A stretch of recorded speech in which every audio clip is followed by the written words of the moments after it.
Hello and welcome to You've Seen It Before, Movie Reviews, Connections of Mind, and welcome back to another installment of I've Never Seen It Before. This is just another segment of reviews of films that I've been meaning to get to for quite some time, be that recent releases that I may have missed, old classic films that I've been meaning to get around to. I just haven't gotten around to them until now. For the month of October, the month of Halloween, I've been doing a review of the Evil Dead trilogy, the original Evil Dead trilogy of Sam Raimi. I've already done reviews of the original Evil Dead and Evil Dead 2. Now it's time to complete the trifecta with Army of Darkness, the 1992 capper of the Evil Dead trilogy. Although this is more of a standalone film more than anything else.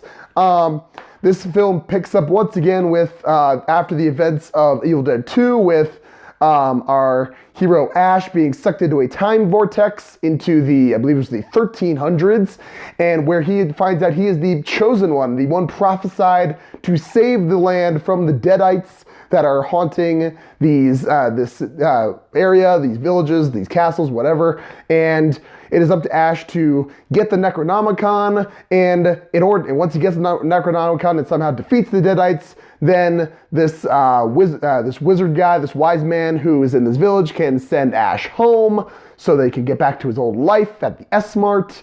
And once again, we get some goofiness as far as humor, goofiness as to interesting effects, goofiness, it just some horror aspect as well, but once again, this is a horror comedy, and based off of what I saw in Evil Dead 2, I was really looking forward to Army of Darkness. I thought it was going to be more of the same. I thought it was going to be that same zany antics, and Bruce Campbell just going to be unhinged and awesome. And I did get a lot of that. Bruce Campbell did a great job with this movie. I thought that he did a good job. He really carries this movie, which he really should, because he's the only character that we really know. None of the other characters really get any development at all, so we really do focus mainly on Ash, and he does a good job of keeping us invested, and much like a cartoon, he survives things that really no one should survive, and he does.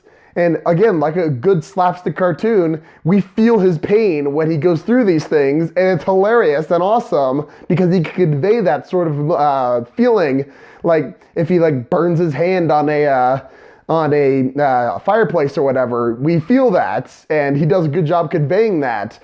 And like the slapstick routine in the graveyard where he's going all Three Stooges with the skeleton hands poking him every which way. That was awesome. I thought that the antics of this were just as good as Evil Dead 2.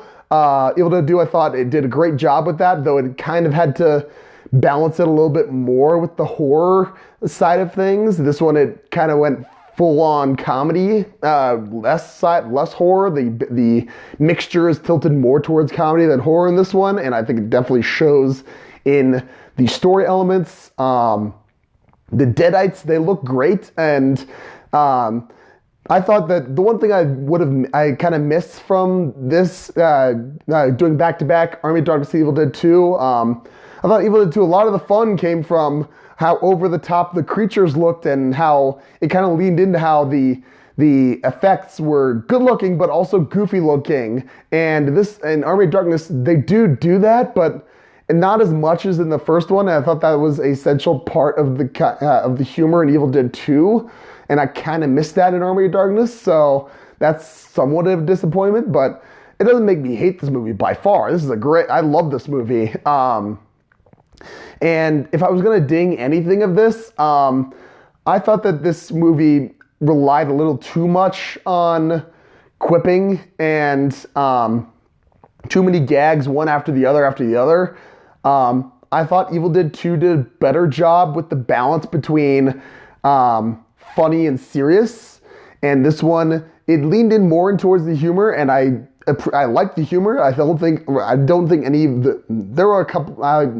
I felt like there were a couple jokes that didn't land as well as they could have, I think. I thought that they were building up using the car way more than it ended up being. That was just my personal take. But other than that, I thought that if you're looking for a horror comedy, the horror element was kind of lacking, I thought, in Army of Darkness. So, I don't know. It's personal preference. I love both of Army of Darkness and Evil Dead 2, but if I was going to pick one or the other, I would say, of the Evil Dead trilogy, I would say Evil Dead 2 edges out Army of Darkness just a little bit for me. But like I said, this is a fun movie. Bruce Campbell is fantastic. I could see why he became such this cult icon for so long. I never understood it until seeing these. Now I totally get it. Again, I thought this was a fun movie, and I think it was a fitting end to the Evil Dead trilogy, even though this was more of a standalone film. I thought, yeah, I would say this is. If I was going to give this a letter grade, I would say this is a solid A- to an A. Fun movie.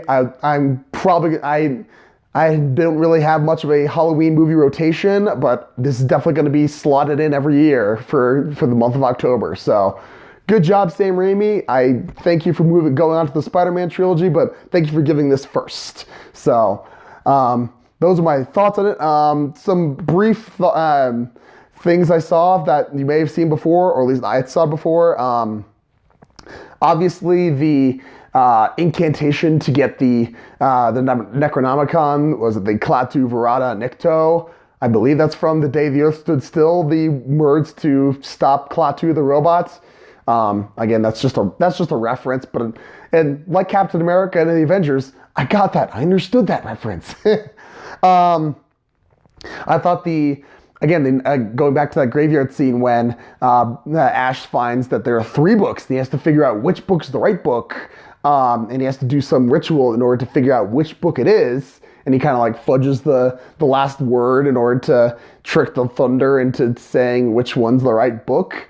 That reminded me a lot of The Dark Crystal when Jen narrows it down to 3 shards in Ogre's house, and he's trying to figure out which one is the actual shard to the Dark Crystal, and then he plays the flute to figure out which one of the 3 it is. So that's kind of a connection to go there. The Army of Skeletons, the stop-motion Army of Skeletons, it looked great, and definitely a step up in technology-wise from I believe the quintessential Army of Skeletons in film would be Jason and the Argonauts. I believe that was the first time that they did that. If not, I could be wrong.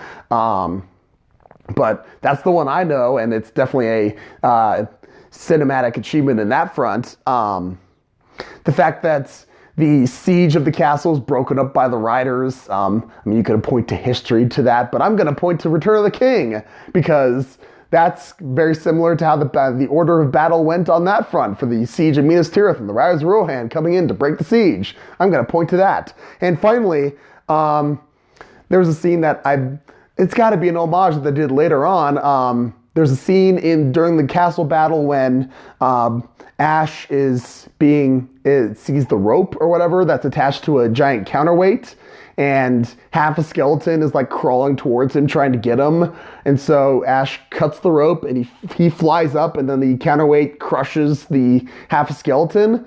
And I feel like that was an homage homaged later in the 1999 Mummy with Brendan Fraser, when he's in the tomb and he cuts the chain and he flies up with the counterweight, and the counterweight crushes the 2 mummies.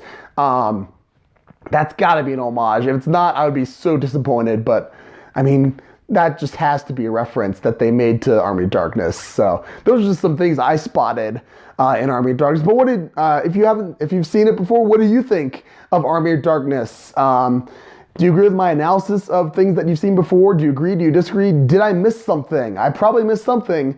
Let me know in the comments down below. Thank you so much for watching. I appreciate whatever audience I can get. I would have done this review a little sooner in the month of October. I had to wait until my voice came back most of the way. I've been battling a cold a little bit the last week or so. So if my voice sounds weird, that's why. Be sure to look for my next new release movie review, which will be for Terminator Dark Fate, which comes out November 1st. I'll be getting my review of that up as soon as I can once I see the movie. And again, be sure to look for any of my other I've never seen before reviews. And if you like what you see in this video or anywhere else on my channel, please Give me a like, share, and subscribe. I'd very much appreciate it.